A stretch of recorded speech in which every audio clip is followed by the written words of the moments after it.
Hey again, you guys. I might as well just explain why I have to wear these sunglasses. I actually have a vision problem. Basically, my antipsychotic medication makes me really sensitive to this damn freaking light right here, and even those headlights at night. So, I have to wear this. It's medically prescribed just so I can actually see at night. I am here. Well, after my first video, I realized that it kind of sucks because I have to crouch down just to even look. So I decided I'm just gonna go sit back here and then point at the whiteboard, I guess. You know. Now, in this lesson, we're gonna show you how to install Kali Linux. Um, I need to find a way to make sure my voice can actually get here.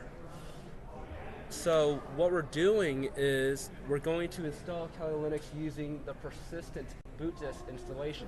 Now persistence means that the data you save will persist after you reboot. So any loot or creds that you stole is still on the disk. And we also are going to basically have the advantage of not having it being borked or ruined by Windows Force updates. The first thing you'll learn about installing Linux on a dual booting Windows system is that Windows, they're made by dickheads, man. Okay, everybody that engineers Windows, there's a fucking dick. So they would overwrite parts of the Linux partition and break it, and would ruin your hard drive installed Linux installation. And this has been a pretty consistent habit since Windows 10 has been launched. Maybe even back in Windows 8.1. Now, so we're going to avoid this problem by just having it on a boot disk. Also, we don't have to buy a physically separate hard drive. They're like, what, $50 to $100 for a decent size, 1 terabyte? We don't have to do that anymore. We just have to have make sure you keep your eyes on this, 32 gigabytes or larger. All right, 32 gigabytes or larger USB drive, because a full Kali Linux installation is about 25 gigabytes. And you will be starving for space eventually. Do not try to install Kali Linux on a 8 gigabyte thumb drive, which is what I was using in my examples. Now, this is just planning for the long term. So here's the process. Since basically we don't have to disable secure boot anymore. There's actually a scandal on Reddit where Lenovo made it so difficult, not impossible, but so difficult to install Linux. Because secure boot was meant to protect your laptop from malware that was hiding inside of ISO images or something like that. Or, malware that was hiding in the shadow volume, which is a concept I'll explain much later. I hope you guys can actually hear me. So Lenovo just made it like really a pain in the ass to disable secure boot so you can actually install Linux on a hard disk. Now people have accused Microsoft of intentionally monopolizing, I guess, your boot sector, I guess. But I don't know, man. It's just one good idea, just like pave the road to hell, I guess. So we're gonna install Kali Linux by using the installation of 2 Linux versions. We're gonna have a VirtualBox VM, just so we can get a bash shell working, and then we're going to have a ISO image of the hard disk Kali Linux installation. Now, alternatively, if you have Windows Professional, not Home, Windows 10 Professional, you can install Bash Ubuntu, and you can just skip all that BS.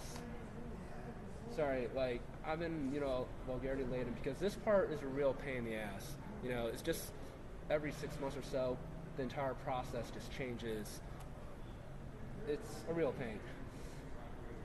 But you can install Bash Ubuntu on a Windows 10 Professional version or Windows 10 Education. So if you're at school right now, you can get a free copy of Windows 10 Education. You can get a key. I will send the link for the UNLV example on how I got my free copy of Windows 10 Education. It's the same thing as Windows 10 Professional.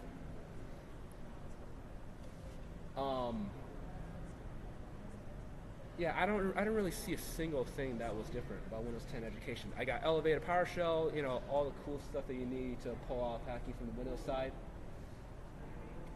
We are going to use our bash shell to start gparted, which is the idiot-proof GUI version of parted, to create a new partition, and then we're going to mount it, and we're going to give it persistence for the USB disk. Now, optionally, you can also encrypt that partition with Linux Unified Key Setup. That's Lux. You can encrypt it, but you can even install a self-destruct password. It's really just a second password. So if someone put a gun to your head and then says, you know, like, show me or unlock this disk, you can give them the wrong password, which would destroy the partition. You know, like some spy movie. But I'm telling you right now that it doesn't really matter in self-preservation, because if they had a gun to your head and then you trick them into destroying the data they're looking for, why should they let you live?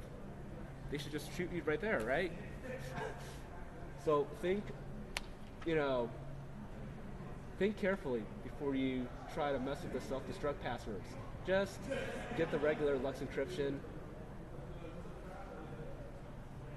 Let's see. And then once we're all done with this, once we created the persistence partition, we're going to reboot using the standard Windows controls, so we can just immediately boot from the thumb drive. No problems asked. You don't have to press F2 or F12 or F10 or whatever your computer manufacturer Street Fighter combo you have to press in keys as soon as you start up your laptop. Okay, you just click a few buttons on Windows, and it will boot right into the thumb drive. So, just make sure you click on the links that I will be providing on Udemy or whatever medium I put. Oh, fuck. Okay, 20 minutes. And then I will see you there, alright? Just make sure you check out the links that I will provide with this video. Thank you.